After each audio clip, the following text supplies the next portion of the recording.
Hello friends, మనం ఈరోజు వచ్చేసి 23 జూలై 2021కి సంబంధించిన కరెంట్ అఫైర్స్ గురించి డిస్కషన్ చేద్దాం. చాలా ఇంపార్టెంట్ ఆర్టికల్స్ ఉన్నాయి. ఈరోజు వాటన్నింటి గురించి కూడా క్లారిటీగా డిస్కషన్ అయితే చేద్దాము. అలాగే ఎవరికైనా ఇంగ్లీష్లో current affairs only single linear questions and answer మాత్రమే కావాలనుకునే వాళ్ళు ఇంగ్లీష్లో కింద డిస్క్రిప్షన్లో లింక్ ప్రొవైడ్ చేస్తాను. అక్కడ నేను క్లిక్ చేసి కావాలంటే డౌన్లోడ్ చేసుకోవచ్చు. పీడిఎఫ్ ఓన్లీ ఇంగ్లీష్లోనే ప్రొవైడ్ చేయడం జరుగుతుంది. చూడండి, ఎవరికైనా సరే 2021 సంబంధించిన జనవరి నుండి జూన్ వరకు కూడా current affairs with paper analysis పీడిఎఫ్లు కావాలనుకుంటే పైన కనబడుతున్న ఏదైతే PhonePe, Google Pay, Paytm number ఉందో ఆ నెంబర్కి పెర్ మంత్కి 20 రూపీస్ చొప్పున మీకు ఎన్ని మంత్స్కి కావాలని 20 కింద పంపించి ఆ పంపించిన స్క్రీన్ షాట్ని కింద కనబడుతున్న వాట్సాప్ నెంబర్కి సెండ్ చేస్తే మీరు సెండ్ చేసిన 24 అవర్స్లోగా పంపించడం జరుగుతుంది. అలాగే ఎవరికైతే ఏపీకి సంబంధించిన 2021 బడ్జెట్ అలాగే ఎకానమిక్ సర్వే కూడా కావాలనుకుంటారో వాళ్ళు మేకి సంబంధించిన కరెంట్ అఫైర్స్ బై చేసినట్టయితే ఆ కరెంట్ అఫైర్స్తో పాటుగా అడిషనల్గా ఫ్రీగా ఆ యొక్క పీడిఎఫ్ అయితే రావడం జరుగుతుంది. చూడండి, ఈరోజు మన first question, historical urban landscape project కింద యునెస్కో మధ్యప్రదేశ్లోని ఈ క్రింద నగరాల్లో వేటిని ఎంపిక చేసింది? ఈ ప్రాజెక్ట్ కింద మధ్యప్రదేశ్లో ఒక 2 సిటీస్ని ఎంపిక చేసుకుందనమాట యునెస్కో. ఆ 2 సిటీస్ పేరేంటి అంటే గ్వాలియర్ అండ్ ఓర్చా.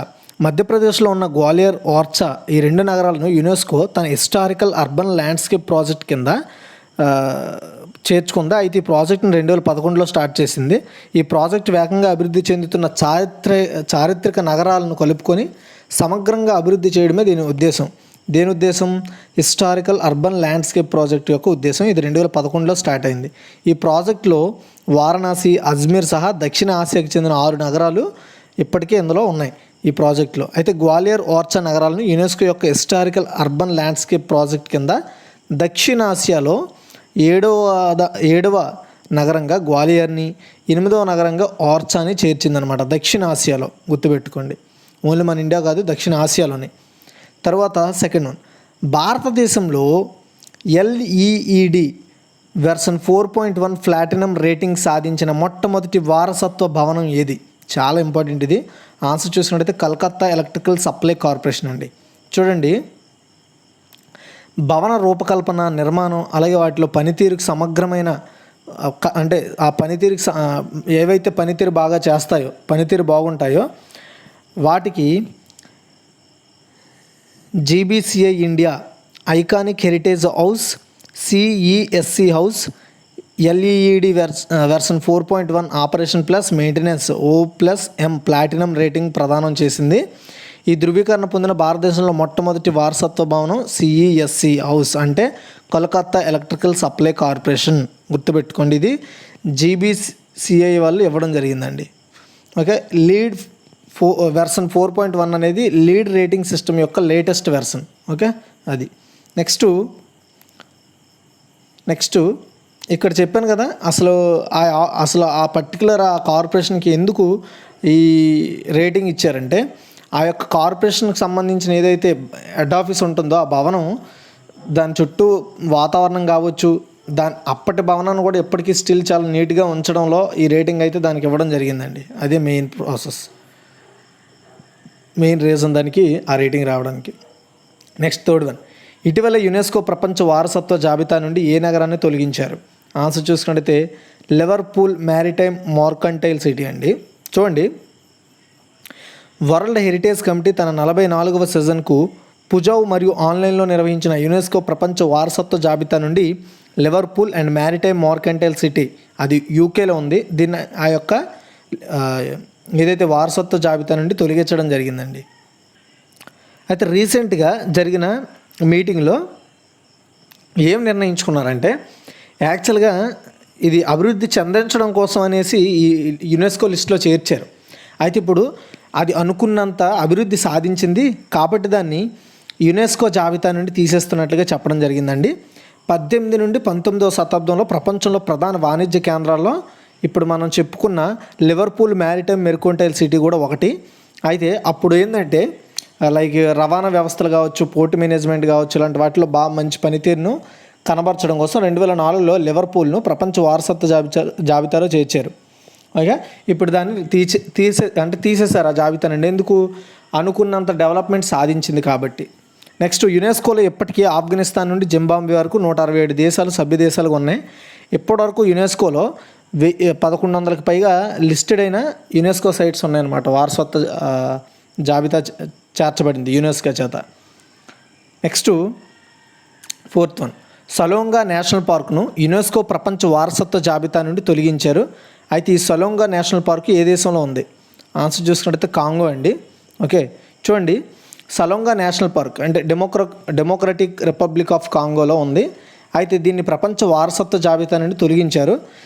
ఎందుకంటే దాని పరిరక్షణ స్థితిలో మెరుగుదల, అంటే ఒకప్పుడు దాని మెరుగుదల బాగలేదు, కానీ అక్కడ ఉన్న ఆ జీవరాశులను కాపాడడం కోసం దీన్ని యునెస్కో జాబితాలో చేర్చారు.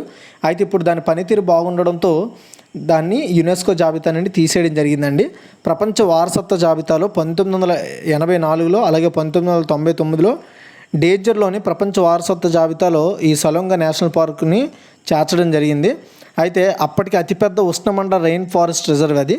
కాంగో నది అయిన సెంట్రల్ బేసిస్ నడిబొడ్డున ఉన్న ఉద్యానవనమే ఈ యొక్క సలోంగా నేషనల్ పార్క్, గుర్తుపెట్టుకోండి. తర్వాత 5, 2023 కొరకు అధికారిక వరల్డ్ క్యాపిటల్ ఆఫ్ ఆర్కిటెక్చర్గా యునెస్కో ఏ నగరాన్ని నియమించారు లేదా నియమించింది యునెస్కో? చాలా ఇంపార్టెంట్ క్వశ్చన్ అండి ఇది. ఆన్సర్ చూసుకున్నట్టయితే కోపెన్ హాగన్. ఇంటర్నేషనల్ యూనియన్ ఆఫ్ ఆర్కిటెక్ట్స్ అంటే యుఐఏ అంటారు. దీని యొక్క జనరల్ అసెంబ్లీ సిఫార్సుపై కోపెన్ హాగన్ నగరాన్ని UNESCO director general Audrey Azoulay 2023 కొరకు అధికారికంగా వరల్డ్ క్యాపిటల్ ఆఫ్ ఆర్కిటెక్చర్గా ఈ యొక్క కోపెన్ హాగన్ని నియమించడం జరిగింది. ఈ నిర్ణయం యునెస్కో అలాగే యుఐఏ అంటే ఏంటి? International union of architects. వీళ్ళిద్దరి మధ్య ఉన్న ఒప్పందం ప్రకారం, వీళ్ళిద్దరి మధ్య 2018లో ఒప్పందం కుదిరింది. ఆ ఒప్పందంలో భాగంగా యుఐఏ సిఫార్సు చేసింది ఆ నగరాన్ని. కాబట్టి యునెస్కో దాన్ని ఆర్కిటెక్చర్ నగరంగా 2023 కొరకు నియమించింది. పట్టణ గుర్తింపు అలాగే స్థిరమైన పట్టణ అభివృద్ధిని రూపొందించడంలో వాస్తుశిల్పం, నగర ప్రణాళిక అలాగే సంస్కృతి దాని యొక్క ముఖ్య పాత్రను ఎత్తి చూపడానికి యునెస్కో మరియు UIA world capital of architecture చొరవను స్టార్ట్ చేశాయి. తర్వాత 6, 2021 నుండి 25 కాలానికి ఐక్యరాజ్య సమితి పన్ను కమిటీ సభ్యురాలుగా భారతదేశం తరపున ఎవరిని నియమించారు? చాలా ఇంపార్టెంట్ అండి ఇది కూడా. ఆన్సర్ చూసుకున్నట్టయితే రష్మి రంజన్ దాస్. ఓకే, చూడండి, 2021-25 ఈ సంవత్సర కాలానికి ఐరాస అంటే ఐక్యరాజ్య సమితి యునైటెడ్ నేషన్స్కి ట్యాక్స్ కమిటీ మెంబర్గా మన ఇండియా నుండి ఆర్థిక మంత్రిత్వ శాఖలో సంయుక్త కార్యదర్శిగా పనిచేస్తున్న రష్మి రంజన్ దాస్ను నియమించారండి. యుఎన్ ట్యాక్స్ కమిటీ సభ్యురాలుగా నియమించబడిన ప్రపంచవ్యాప్తంగా 25 మంది పన్ను నిపుణులలో ఈమె కూడా ఒకరు.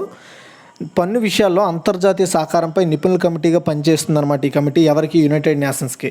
ఓకే, అన్ని విషయాలపై, పన్నుకు సంబంధించిన విషయాలపై సమగ్ర నివేదికలు, సమగ్ర సూచనలు, సలహాలు ఇస్తూ ఉంటుంది యునైటెడ్ నేషన్స్కి. తర్వాత 7th వన్, సేంద్రియ ఉత్పత్తి అమ్మకాల కోసం ఏ రాష్ట్రం రాజ్ కిసాన్ ఆర్గానిక్ మొబైల్ యాప్ను విడుదల చేసింది? ఇక్కడికి వచ్చింది చేసింది అనేది చిన్న టైపింగ్ మిస్టేక్. విడుదల చేసింది. ఆన్సర్ చూసుకున్నట్టయితే రాజస్థాన్. సేంద్రియ వ్యవసాయానికి పెరుగుతున్న రైతుల సంఖ్య అలాగే రాష్ట్రంలో ఇటువంటి ఉత్పత్తులు డిమాండ్ పెరగడంతో రాజస్థాన్ గవర్నమెంట్ ఏం చేసిందంటే సేంద్రియ ఉత్పత్తులను కొనుగోలుదారులకు చేరవేయడం కోసం, రైతుల నుండి కొనుగోలుదారులకు చేరవేయడం కోసం ఒక రాజ్ కిసాన్ ఆర్గానిక్ అనే ఒక మొబైల్ అప్లికేషన్ని ప్రారంభించింది. ఈ అప్లికేషను రాజస్థాన్ రాష్ట్ర వ్యవసాయ శాఖ అభివృద్ధి చేసింది. రాష్ట్రంలో నుండి ఏవైతే సేంద్రియ ఉత్పత్తులు ఉంటాయో అవి ఆన్లైన్ ద్వారా అమ్మకాలు చేసుకోవచ్చు, అది మ్యాటర్. అయితే రాజస్థాన్లో ఇప్పటివరకు 90 సేంద్రియ ఉత్పత్తి సమూహాల్లో 20,000 మంది రైతులు సభ్యులుగా జాయిన్ అయ్యారు. తర్వాత 8, క్యూబాలో ఎత్తైన బెలూన్ల ద్వారా ప్రజలకు ఇంటర్నెట్ను విస్తరించడానికి ఏ దేశం ప్రణాళిక వేసింది? అమెరికా అండి. క్యూబా ప్రజలకు ఇంటర్నెట్ను ఇంకా చేరువ చేయడం కోసం ప్రైవేట్ రంగ భాగస్వామ్యంతో అక్కడున్న ప్రభుత్వంతో కలిసి అమెరికా అక్కడ పెద్ద పెద్ద బెలూన్స్ ద్వారా ఇంటర్నెట్ను అందజేయాలని నిర్ణయించుకున్నట్లుగా విదేశాంగ శాఖ ప్రతినిధి నెట్ ప్రైస్ అనౌన్స్ చేయడం జరిగిందండి. అయితే ప్రజలకు ఎత్తైన బెలూన్ల ద్వారా ఇంటర్నెట్ను ప్రసారం చేయడానికి ఒక మార్గమని అసోసియేట్ ట్రేడ్ ప్రెస్ నివేదించింది. నిరసనలు అధిగమించే ప్రయత్నంలో ప్రభుత్వం ఇంటర్నెట్ సదుపాయాన్ని దెబ్బతీస్తున్నా అక్కడున్న ప్రజలకి ఎలాంటి ఇబ్బందులు కాకుండా ఇంటర్నెట్ని సమగ్ర అందించడం కోసం అమెరికా ఇలాంటి నిర్ణయం తీసుకుందని చెప్తున్నారు. అయితే గూగుల్ 2011లో ఇలాంటిది ఒక ప్రాజెక్ట్ని లాంచ్ చేసింది, కానీ వాణిజ్యపరంగా పెద్దగా లాభం లేకపోవడం వల్ల దాన్ని మళ్ళీ క్లోజ్ చేసింది. అయితే ఇక్కడ అమెరికా అనేది లాభదాయకంగా చేయట్లేదు కాబట్టి ఖచ్చితంగా అది సాధ్యమయ్యే పని. ఫ్యూచర్లో అది మనకి అందుబాటులోకి రావచ్చు. నెక్స్ట్ 9, ఏ దేశ విదేశాంగ మంత్రి అబ్దుల్లా షాహిద్ ఇటీవల భారతదేశాన్ని సందర్శించారు? ఇటీవల కాదు, ఈరోజే సందర్శించారండి. సో ఆన్సర్ చూసుకున్నట్టయితే మాల్దీవుల విదేశాంగ మంత్రి అబ్దుల్లా షాహిద్ అధికారిక పర్యటన కోసం న్యూఢిల్లీ ఈరోజు వచ్చారు. ఐక్యరాజ్య సమితి రీసెంట్గా చెప్పుకున్న ఈ క్వశ్చన్ కూడా, ఐక్యరాజ్య సమితి 76వ సర్వసభ్య సమావేశానికి అధ్యక్షుడిగా ఎన్నికయ్యారు అతను అబ్దుల్లా షాహిద్. ఈరోజు మోదీని కలుస్తారనమాట రేపు. అండ్ అంతేకాకుండా తర్వాత మన దేశ విదేశాంగ మంత్రి ఎన్ జయశంకర్తో కూడా అంతర్జాతీయ బహుపాక్షిక ప్రాంతీయ విషయాలపై చర్చిస్తారు. తర్వాత 10, ఏ రాష్ట్ర క్లాసికల్ వయోలినిస్ట్ కలై మమని అని పిలుస్తారు సిక్కిల్ శ్రీ ఆర్ భాస్కరన్ కన్నుమూశారు? ఓకే, ఏ రాష్ట్ర క్లాసికల్ వయోలినిస్ట్ అతను? కర్ణాటక అండి. ప్రఖ్యాత కర్ణాటక క్లాసికల్ వయోలినిస్ట్ కలైమమని ఆమెకున్న బిరుదు అనమాట అది. సిక్కిల్ శ్రీ ఆర్ భాస్కరన్ కన్నుమూశారు. అతను చనిపోయేటప్పటికి ఏజ్ 85 అండి. అతను ఎయిర్ ఇండియాలో కూడా పనిచేశారు ఏ గ్రేడ్ ఆర్టిస్ట్గా. అండ్ 1976 నుండి 1994 వరకు కూడా చెన్నై రేడియో స్టేషన్లో దాదాపు 2 దశాబ్దాలుగా పనిచేశారు. తిరువయూరు త్యాగ బ్రహ్మోత్సవంలో ఎగ్జిక్యూటివ్ కమిటీ సభ్యుడిగా 2 దశాబ్దాలకు పైగా వర్క్ చేశారు. అండ్ 5 దశాబ్దాల సంగీత వృత్తిలో భాస్కరన్కు అనేక పురస్కారాలు, అవార్డులు, గౌరవాలు కూడా వచ్చాయి. చాలా ఫేమస్, గుర్తుపెట్టుకోండి. తర్వాత 11, AIFF player of the year 2021 అవార్డును మొదటిసారి అందుకున్న ఆటగాడు ఎవరు? యాక్చువల్గా 2021 అవార్డు అని కాదు, ఈ యొక్క AIFF player of the year award అంటే ఈ అవార్డు మొదటిసారి అందుకున్న ఆటగాడు ఎవరు? కాకపోతే 2021లో ఇచ్చారు ఈ అవార్డు. ఓకే, కాబట్టి 2021 అని మెన్షన్ చేయాలి క్వశ్చన్లో. ఆన్సర్ చూసుకున్నట్టయితే సందేశ్ జింగాన్. 2014లో emerging player of the year అవార్డుగా గెలుచుకున్న సందేశ్ జింగాన్ ఏఐఎఫ్ఎఫ్ అంటే ఆల్ ఇండియా ఫుట్బాల్ ఫెడరేషన్ అనమాట. ఈ ఫెడరేషన్ నుండి ప్లేయర్ ఆఫ్ ది ఇయర్ అవార్డును అందుకోవడం అతనికి ఇదే ఫస్ట్ టైము. అయితే మిడ్ఫీల్డర్ సురేష్ సింగ్ వాంగ్జామ్ 2020-21 సీజన్కు ఎమర్జింగ్ ప్లేయర్గా ఎంపికయ్యాడు. అండ్ ఇండియన్ సూపర్ లీగ్ మరియు ఐ లీగ్ క్లబ్ల కోచ్ల ఓట్ల ఆధారంగా ఈ అవార్డును అయితే గ్రహీతలు ఎంపిక చేస్తారు. జింగాన్ 5 సార్లు సీనియర్ జట్టుకు కెప్టెన్గా వ్యవహరించారు ఈ ఫుట్బాల్ టీంకి. గత ఏడాది ఆయనకు ప్రతిష్టాత్మక అర్జున్ అవార్డు కూడా వచ్చింది. కాబట్టి చాలా ఇంపార్టెంట్, గుర్తుపెట్టుకోండి. నెక్స్ట్ 12, ఇటీవల ఏ నగరంలో డ్రోన్ల సాయంతో మేఘాలకు సాకిచ్చి కృత్రిమ వర్షం కురిపించారు? ఓకే, ఆన్సర్ చూసుకున్నట్టయితే దుబాయ్ అండి. యూఏఈలో దుబాయ్ ఒక సిటీ. కొన్నేళ్ళుగా ఎయిర్ క్రాఫ్ట్ను పంపించి క్లౌడ్ సీడింగ్ ద్వారానే యూఏఈ కృత్రిమ వర్షాలు కురిపిస్తుంది. అయితే ఇప్పుడు కొత్తగా యూఏఈ ఏం చేసిందంటే మేఘాల్లోకి డ్రోన్లు పంపించి ఆ డ్రోన్ల ద్వారా మేఘాలను కదిపించి వర్షాన్ని అయితే కురిపించాయి అన్నమాట దుబాయ్లో. ఇప్పుడు సో ఈ కొత్త టెక్నాలజీ యూఏఈలో వర్షపాతాన్ని ఫ్యూచర్లో పెంచుతుందని చెప్తున్నారు. అయితే వీటిని అభివృద్ధి చేసింది మాత్రం అంటే యూఏఈ నిధులు ఇచ్చిన వీటిని అభివృద్ధి చేసింది యూకేలో ఉన్న యూనివర్సిటీ ఆఫ్ రీడింగ్ సైంటిస్టులు. ఓకే, అది. తర్వాత 13, హైదరాబాద్ సెంట్రల్ యూనివర్సిటీ నూతన వైస్ ఛాన్సలర్గా ఎవరు నియమితులయ్యారు? ఆన్సర్ చూసుకున్నట్టయితే జీజే రావు అండి, డాక్టర్ జీజే రావు. దేశవ్యాప్తంగా మొత్తం 12 సెంట్రల్ యూనివర్సిటీలు అంటే సెంట్రల్ గవర్నమెంట్ అండర్లో ఉండే యూనివర్సిటీలు ఏవైతే ఉన్నాయో రాజ్యాంగబద్ధమైన యూనివర్సిటీలు, వీటికి ఖాళీగా ఉన్నారు. ఇప్పటివరకు ఖాళీగా ఉన్నాయి ఆ పోస్టులన్నీ కూడా. ఇప్పుడు కొత్త వీసీలు నియమించింది. సో ఈ నియామకానికి రాష్ట్రపతి రామ్నాథ్ కోవింద్ గారు ఆమోదముద్ర వేయడం జరిగింది. అయితే మొత్తం 12 వర్సిటీల వీసీల నియామకంతో మొత్తం 22 సెంట్రల్ వర్సిటీల్లో వైస్ ఛాన్సలర్ పోస్టులు భర్తీ అయ్యాయి. చాలా కాలంగా పెండింగ్లో ఉన్న ఈ 12 యూనివర్సిటీలకు యూనివర్సిటీ గ్రాంట్స్ కమిషన్ మార్గదర్శకాల ప్రకారం నూతన వీసీలు నియమిస్తూ ఉత్తర్వులు ఇచ్చాయి. అయితే ఇందులో హైదరాబాద్ సెంట్రల్ యూనివర్సిటీ వీసీగా డాక్టర్ జీజే రావు నియమితులు కావడం జరిగింది. అయితే మిగతా యూనివర్సిటీల వివరాలు కూడా ఇక్కడ ఇవ్వడం జరిగింది. మీరు నెక్స్ట్ ఎవరైతే మన కరెంట్ అఫైర్స్ బై చేస్తారో నెక్స్ట్ మంత్ వాళ్ళకి ఈ లిస్ట్ అంతా కూడా మనకి రావడం జరుగుతుంది. తర్వాత 14, ఆసియాలో అతిపెద్ద పాల సహకార సంస్థ అయిన బనాస్ డైరీ సొంతంగా విద్యుత్ ఉత్పత్తి చేయడానికి ప్రత్యేక సహకార సంస్థను ఏ రాష్ట్రంలో ఏర్పాటు చేయాలని నిర్ణయించింది? ఓకే, ఆసియాలోనే అతిపెద్ద పాల సహకార సంస్థ అండి బనాస్ అనేది. ఇది తన సొంతంగా విద్యుత్ ఉత్పత్తి చేయడానికి ఒక ప్రత్యేక సంస్థను ఏర్పాటు చేయాలని నిర్ణయించింది. అది ఏ రాష్ట్రంలో? గుజరాత్ అండి. చూడండి, పాల ఉత్పత్తి బాగా ఫేమస్ అయిన ఆసియాలో అతిపెద్ద పాల సహకార సంస్థ అయిన బనాస్ డైరీ సొంతంగా దానికి ఒక విద్యుత్ ఉత్పత్తి చేయడానికి ఒక ప్రత్యేక సహకార సంస్థను ఏర్పాటు చేయాలని నిర్ణయించింది. గుజరాత్లోని బనస్కాంత జిల్లాలో ఉన్న డైరీ 50 మెగావాట్ల సోలార్ ప్లాంట్ను ఏర్పాటు చేయబోతోంది. ఇది పాడి విద్యుత్ ఖర్చును 25% వరకు తగ్గిస్తుందని చెప్తున్నారు. నెక్స్ట్ 15. క్లియోపాస్ డమ్లీని ఏ దేశానికి నూతన ప్రధానిగా నియమితులయ్యారు? చూడండి, క్లియోపాస్ డ్లమిని ఏ దేశానికి నూతన ప్రధానిగా నియమితులయ్యారు? డ్లమిని.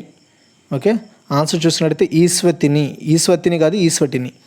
సో ఈస్వటిని రాజు ఎంస్వాతి 3 క్లియోపాస్ డ్లమిని దక్షిణాఫ్రికా దేశం యొక్క కొత్త ప్రధానమంత్రిగా నియమించారనమాట. ఓకే, దక్షిణాఫ్రికా దేశం ఏది? దక్షిణాఫ్రికా దేశమే ఈస్వీటిని. ఈ దక్షిణాఫ్రికాలో ఉన్న ఈస్వీటిని యొక్క కొత్త ప్రధానమంత్రిగా నియమించారు.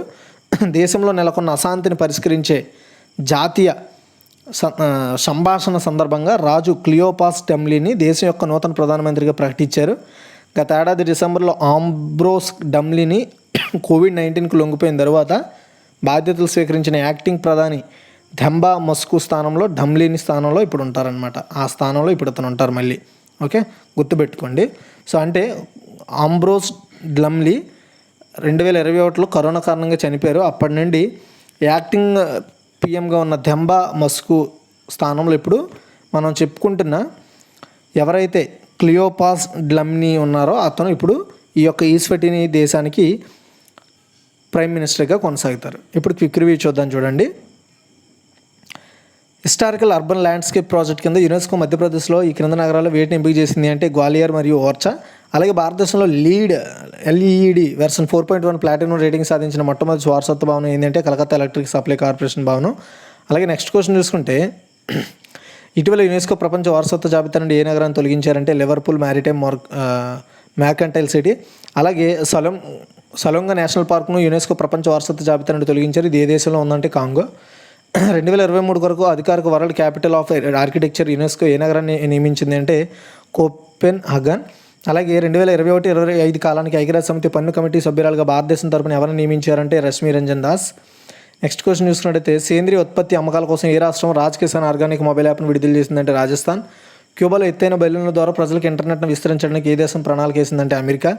అలాగే ఏ దేశ విదేశాంగ మంత్రి అబ్దుల్లా షాహిద్ ఇటీవల భారతదేశాన్ని సందర్శించారంటే మాల్దీవులు. ఏ రాష్ట్ర క్లాసికల్ వయోలినిస్ట్ కలైమమని సిక్కిల్ శ్రీ ఆర్ భాస్కరన్ కన్నుమూశారంటే కర్ణాటకకు చెందిన వయోలిన్ అనమాట అతను. అలాగే AIFF player of the year 2021 అవార్డును మొదటిసారిగా అందుకు నాటగాడు ఎవరు అంటే సందేశ్ జింగాన్. ఇటీవల ఏ నగరంలో డ్రోన్ల సాయంతో మేఘాలకు సాగించి కృత్రిమ వర్షం కురిపించారంటే దుబాయ్లో. అండ్ హైదరాబాద్ సెంట్రల్ యూనివర్సిటీ నూతన వైస్ ఛాన్సలర్గా ఎవరు నియమితులయ్యారంటే జీజే రావు. నెక్స్ట్ క్వశ్చన్ చూసుకున్నట్టయితే, ఆసియాలో అతిపెద్ద పాల సహకార సంస్థ అయిన బనారస్ డైరీ సొంతంగా విద్యుత్ ఉత్పత్తి చేయడానికి ప్రత్యేక సహకార సంస్థను అంటే ఏ రాష్ట్రంలో ఏర్పాటు చేయాలని నిర్ణయించిందంటే గుజరాత్. నెక్స్ట్ క్వశ్చన్ చూసుకుంటే, క్లియోపాస్ డమ్లీని ఏ దేశానికి నూతన ప్రధానిగా నియమితులయ్యారు అంటే ఈస్వీటిని అండి.